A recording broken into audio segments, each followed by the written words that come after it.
আজকে একটা আনন্দ তিথি, আমাদের পঞ্চতত্ত্বের এক তত্ত্ব শ্রীবাস পণ্ডিতের আজকে শুভ আবির্ভাব তিথি। তাই তার কথা একটু বলি।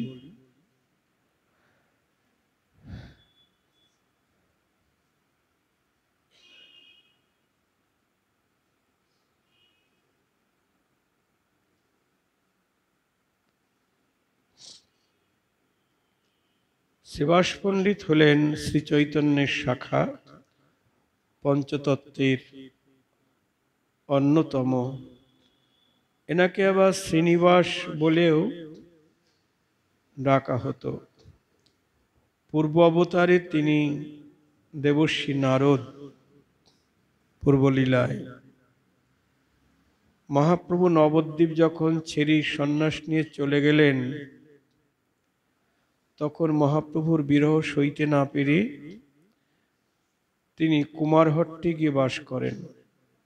কুমারহট্ট মানে হালি শহর। ওখানে আছে চৈতন্য ডোবা।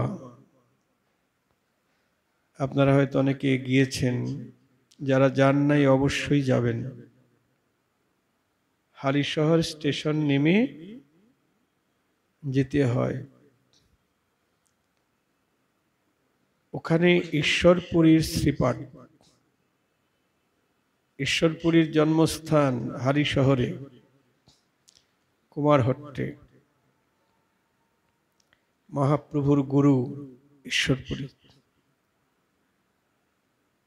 ভক্তবৃন্দর সঙ্গে মহাপ্রভু গুরু পাঠে গেছেন।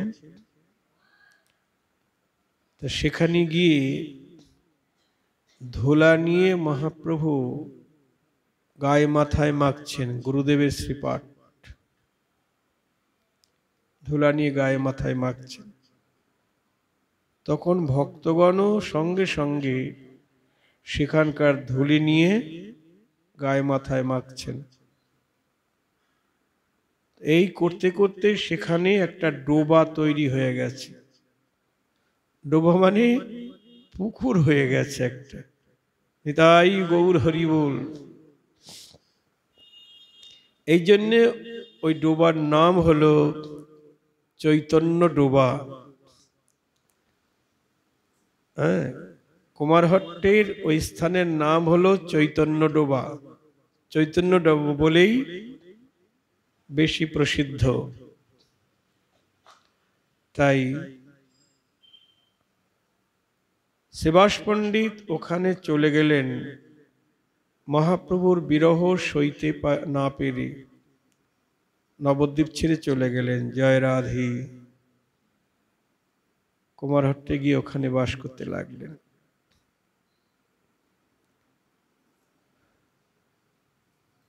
শ্রীবাস পণ্ডিত আর শ্রীরাম পণ্ডিত দুই ভাই, দুই শাখা জগতে বিদিত। শ্রীরাম পণ্ডিত আর শ্রীবাস পণ্ডিত দুই ভাই, দুই শাখা। শ্রীরাম পণ্ডিতের শ্রীপাঠ হল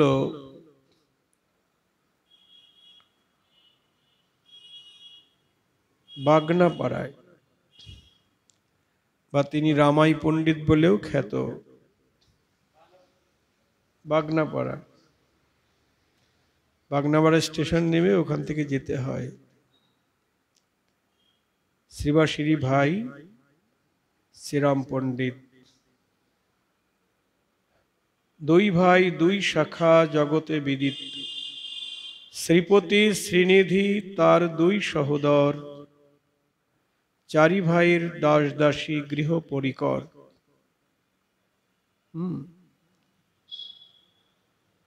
চারি ভাইয়ের অনেক দাস দাসী পরিকর, যার গৃহে মহাপ্রভুর সদা সংকীর্তন। যে শ্রীবাসের আঙ্গিনায় মহাপ্রভু সর্বদাই সংকীর্তনে বিলাস করেন। শ্রীবাস পণ্ডিত, শ্রীবাস আঙ্গিনা। শ্রী মানে সুন্দর, বাস মানে বাসা বা আঙ্গিনা। যার আঙ্গিনা সুন্দর, সেখানে আমার গৌরহরি সপার্ষদ বিলাস করেন। নিতাই গৌর হরি বল। সে বাহিরাঙ্গিনা নয় শুধু, যা হৃদয়াঙ্গিনা সুন্দর, মানে কামনা বাসনা শূন্য। ভক্তির দ্বারাই কামনা বাসনা দূর হতে পারে, অন্য কিছুর দ্বারা কামনা বাসনা দূর হবে না। যে কৃষ্ণ একটু আগে বললেন না, অন্য কোনো সাধনের দ্বারা অন্তঃকরণ শুদ্ধ হবে না। জ্ঞানকাণ্ড, কর্মকাণ্ড, তারপরে কি সকলই বিষের ভাণ্ড। তাহলে বলুন, ওর দ্বারা অন্তঃকরণ শুদ্ধ হয়? কোনো কিছুর দ্বারা অন্তঃকরণ শুদ্ধ হবে না। যত মার্গ আছে, একমাত্র ভক্তি মার্গেই অন্তঃকরণ শুদ্ধ হয়। ঠাকুর মহাশয় বলছেন কি,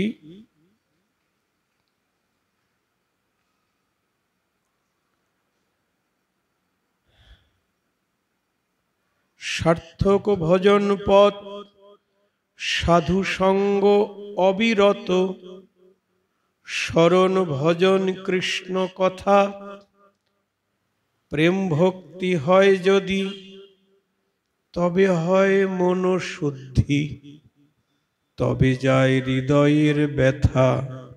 জয় রাধে। কি বলছেন গো?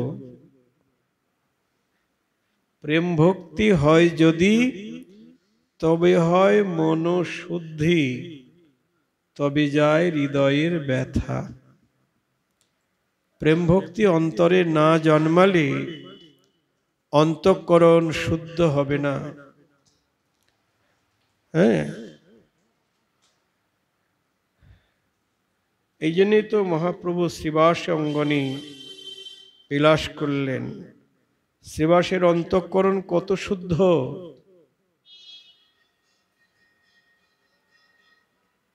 যার জন্য নিতাই গৌর সেখানে বিলাস করছেন গো। এত আঙ্গিনা থাকতে নবদ্বীপে সেখানে বিলাস করলেন।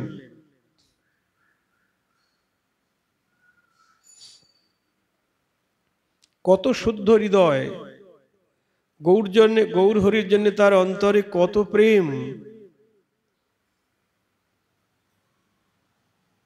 যে মহাপ্রভু তার আঙ্গিনায় নৃত্য করছেন, এমন সময় পুত্র মারা গেল। তখন রমণীগণ কাঁদছেন পুত্র শোকে। অন্তঃপুরে গিয়ে বললেন, কান্না বন্ধ করো। আমার আঙ্গিনায় মহাপ্রভু হরি সংকীর্তনে বিলাস করছেন। তোমাদের কান্নার শব্দ মহাপ্রভুর কানে গেলে তার প্রেমানন্দে বিঘ্ন হবে। যদি কান্না বন্ধ না করো, গঙ্গায় ঝাঁপ দেব। দেখুন অন্তঃকরণ কত শুদ্ধ! তার হৃদয়ে কেবল গৌর হরির জন্যেই ভালোবাসা, প্রেম। পুত্র মরে গেছে সেদিকে লক্ষ্য নাই, লক্ষ্য আমার গৌর হরির সুখের দিকে। পুত্র মৃত অবস্থায় পড়ে রইল, তিনি এসে মহাপ্রভুর সঙ্গে হরিনাম করতে লাগলেন।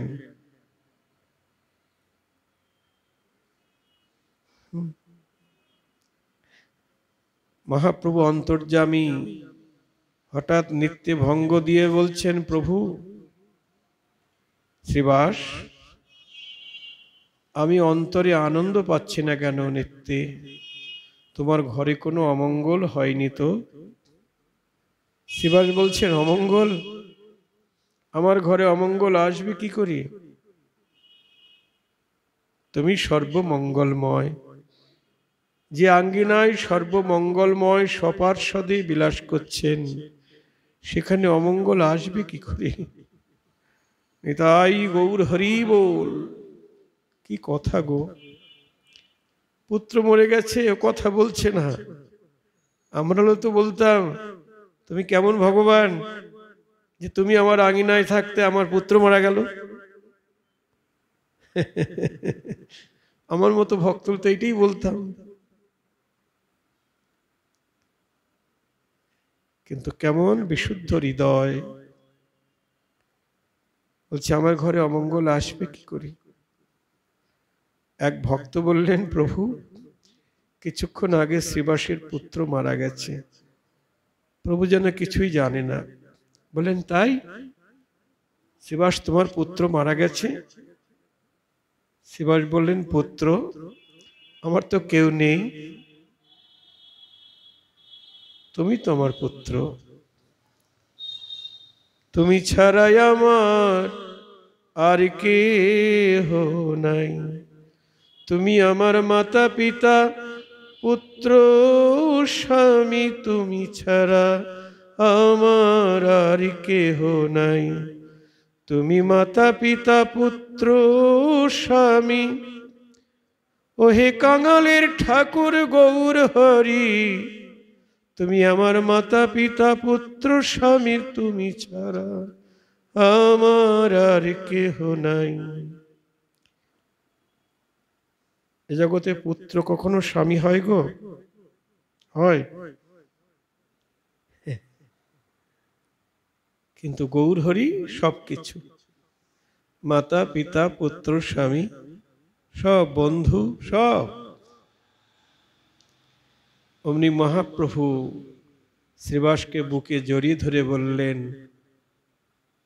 আমার প্রতি তোমার এত প্রেম, এত অনুরাগ যে তোমার পুত্র শোক তোমায় স্পর্শ করতে পারেনি, ধন্য তুমি।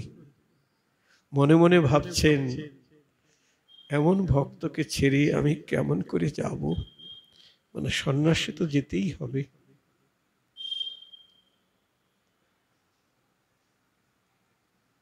শ্রীবাস পণ্ডিতের চরিত্র,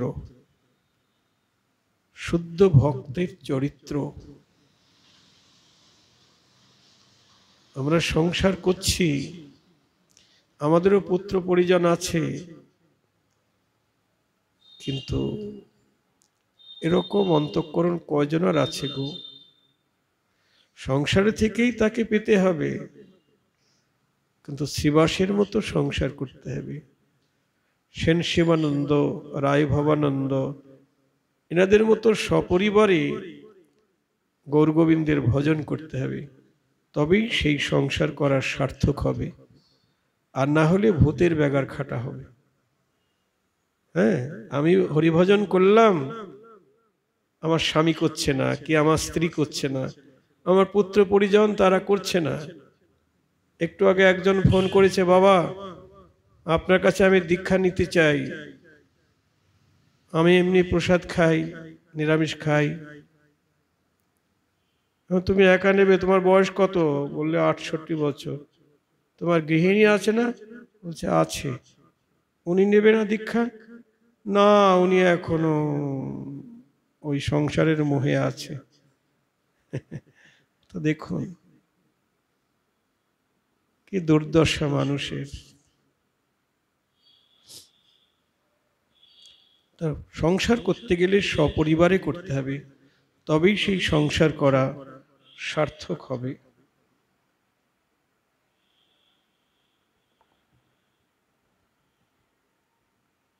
প্রেমবিলাস গ্রন্থে বলা আছে, শ্রীহট্ট নিবাসী বৈদিক জলধর পণ্ডিত, মানে শ্রীবাসের বাবার নাম হলো জলধর পণ্ডিত, তিনি শ্রীহট্টের বাসিন্দা ছিলেন। শ্রীহট্ট মানে সিলেট, পূর্ববঙ্গে। সেই জলধর পণ্ডিত সস্ত্রীক নবদ্বীপে এসে পরে বাস করেন। তার 5 পুত্র, নলিন পণ্ডিত, শ্রীবাস পণ্ডিত, শ্রীরাম পণ্ডিত, শ্রীপতি ও শ্রীনিধি।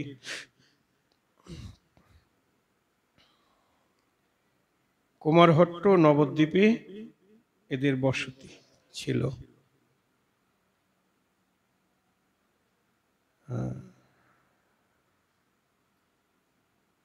শ্রীবাসের শাশুড়ি, ওর কথা লিখেছেন, শ্রীবাসের শাশুড়ি মানে মালিনীর মা,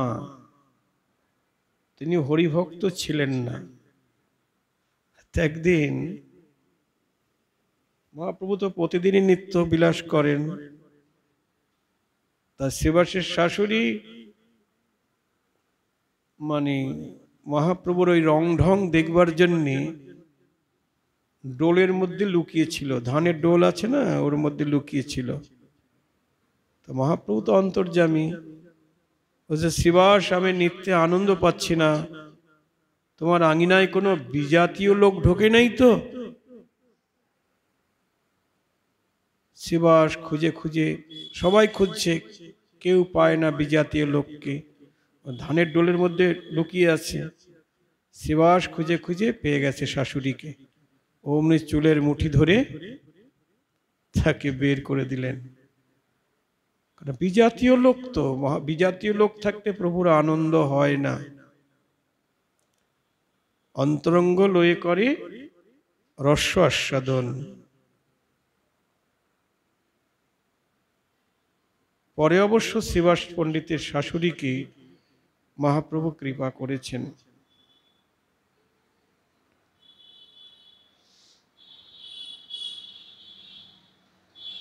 বাহ্যহীন শ্রীবাস উন্মত্ত কৃষ্ণাবেশে, ঘর হইতে বাহির কইল ধরি তার কেশে। তারপরে প্রভু কহে এবে সুখ উপজয়ে মনে, হইলেন সবে মহামত্ত সংকীর্তনে। এরপরে একদিন প্রভু শ্রীবাসের বাড়ি গেলা, তার শাশুড়িরে কৃপা করি ঘরে আইলা। শাশুড়ি কৃপা করেছেন। দেখতে তো চেয়েছে কেমন নাচে, কি করে, এই যে দেখার ইচ্ছাটা, এতেই কৃপা হয়ে গেছে। আজকে এখানে রাখছি। শ্রী গুরু নিতাই গৌর প্রেমানন্দে হরি হরি।